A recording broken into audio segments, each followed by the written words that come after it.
Alright guys, welcome back to another comic book adaptation, and these are basically like a cartoon adaptation of classic Marvel and DC stories, where basically what happens is I take a Marvel or DC comic book story or event and kind of change it with cartoon and anime characters.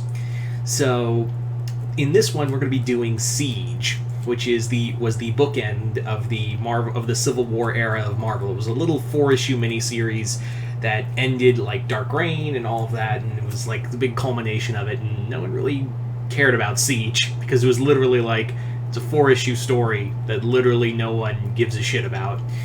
So let's get into it. So this, also as you guys know, Siege was the U.S. Army invading Asgard. Like it was them attacking Asgard in a act of war.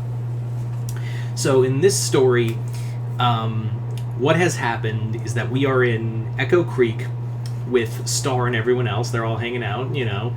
And what has happened is that they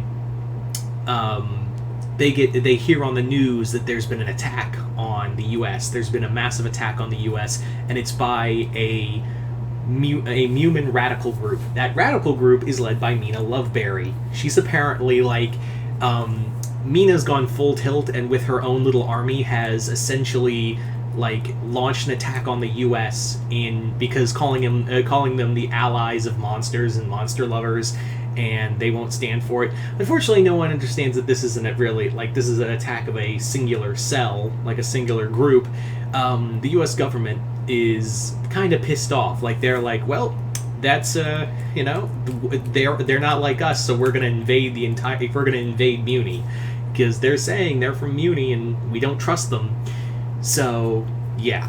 The Global Justice Network is tasked with launching an invasion onto Muni. But the problem is getting to Muni because it's in another dimension. And, yeah, it's not exactly an easy place to get to. Fortunately, they do have some help in that regard. And that help is with the Autobots. See, the Autobots can use their space bridge. A little scientific finagling, they can open up a doorway to Muni. Now, obviously, Optimus and a lot of the Autobots are not okay with this, but like they want to just be like, let's go to Muni to sort this out. Like, let's play moderator between the two.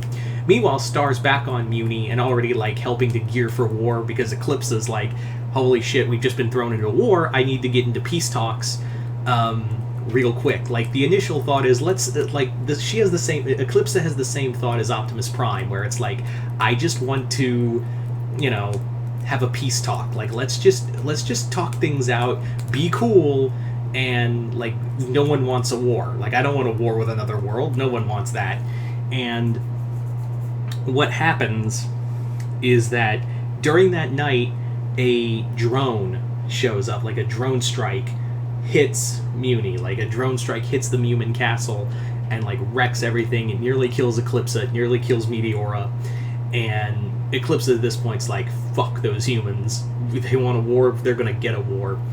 And yeah. But they're at the same time they're like, well, how the hell, like Barco is the first one to go like, how the hell did a drone get to Muni? Like how does that even work? Like how does that even, like, how do you even accomplish getting a drone to Muni? Like, there's no way. Unfortunately, no one seems to realize that there's a bit of a setup here. What's going on is that the drone was really a Decepticon. It was a Decepticon, and what's going on is that, yeah. What is happening is that the Decepticons are working with Mina for kind of setting up a war between Earth and Muni. Basically, like for Megatron, of why he wants this war is because he wants magically enriched Energon, and if he puts Mina in power through this war by wiping out the family, like he could have Mina grant him access to Energon, and yeah, Mina wanted someone to help her take power, and Megatron was the right person. But Mina and Megatron knew that they couldn't wage a war on both Earth and Muni, so so they came up with the brilliant idea of, oh, we have them kill each other. That's great. Like let's have our enemies kill each other. Now, obviously, when Eclipsa sends a message to Earth saying, I'm declaring war after you guys shot a drone at us, and they're like, that wasn't us, and they're like, bitch, where'd it come from? So now both sides are ready to kill each other, and Eclipsa's like, it's time for Muni to call in some favors. Like, if we can't fight a war if these are like, they have superhumans on their side and giant robots and whatnot, we need allies of our own. Like, we need our own personal army for this conflict. So fortunately, Eclipsa has basically gone from world to world asking for alliances with other worlds, because yeah, the multiverse is vast. So one world she goes to is Etheria. She goes to Etheria, and at first she's like thinking she's gonna see Queen Angela and be like, she and I go back, it's cool. She's dead.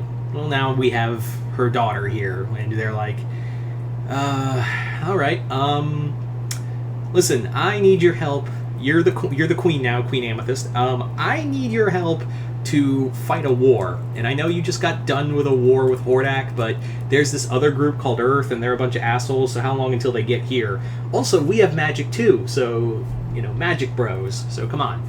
So Amethyst is like, yeah, let's go. Let's help the humans. That's what we do. We're the good guys. We help others. So now they have She-Ra on their side, and they have She-Ra on their side. They have the remnants of the Horde. This would be after the end of the She-Ra show. Then they go on to ally with someone a little darker, because Eclipsa goes, yeah, we have Etheria on our side, but we need someone with a little more punch. We need someone who can really be a little more, who can do stuff dirty, because from what I understand about you humans, like, she's talking to Marco, she's like, what I understand about you humans, you guys play dirty, so I need someone who can play dirty too.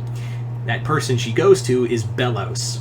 Yeah, she asks Belos she goes to the Boiling Isles and requests Belos' aid, and Belos is like, right on, you give me that magic, I'll be cool. She makes a unholy alliance with Belos and the Boiling Isles.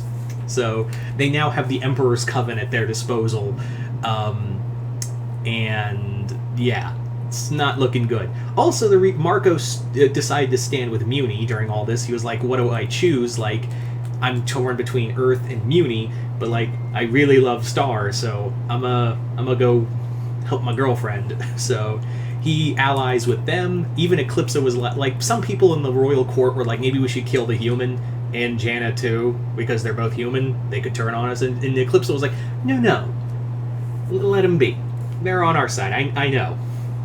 So of course Tom also offers the underworld. He also makes some calls in hell, he makes some just alliances in hell, they get Alistair, IMP, Imp. They get Angel Dust. He's like, I got some people who could help us in this war. They also go. Calypsa also goes to Outworld. She goes to Outworld to make alliances with others. Like, she makes an alliance with Kotal Khan to assist, because she's basically like, so our Earth is a little. The Earth we're connected to is a lot different from your Earth realm. Be real nice if you helped us, because I could help you, secure power from Melina, just saying. And Kotal's like, cool. Here, take Reptile, take fucking Aaron Black, take a few of my best warriors, have them fight. Of course, Earth isn't without its warriors too. Obviously, you have the Autobots, you have G.I. Joe, you have other heroes on Earth. And even, the other thing is that they're, when it's revealed that, yeah, another planet they made an alliance with was Eternia, so now they have He-Man on their side, and all these universes are, uniting under one banner to defend Muni. And they're like, well, we have alliances too. So Earth gets Jirai, they get Cybertron, they get Homeworld, they get all these other worlds that they're like, we can play this game too, motherfucker. And this is like, because it's not just a war of, it's not just like a world war, it's a world's war. It's like the multiverses fight, like the multiverse is at war with itself. So, and Megatron's like, holy shit, this is better than I thought. Everyone's gonna kill each other, and I'm gonna be taking over everything. This is gonna be great. Like, if he had popcorn, he'd be eating it right now. They even, like, another thing the humans unleash is they get together. Actually, it's Ford who gets together all the. He gets Dipper, Mabel, Stan, Zeus, Wendy all together, and they all use the ring. It's some elemental rings that he's had since the 90s that all have the power of wind, water, earth, fire, and heart. Yeah, they call Captain Planet. Like, they summon Captain Planet, and I had this image in my head of a throwdown between He-Man and Captain Planet. Yeah. So, yeah, that was kind of the idea. This is, like, very much like take the idea of Siege and go to 11. That was pretty much the idea for all of this. So you guys tell me in the comments below, what did you guys think of this idea?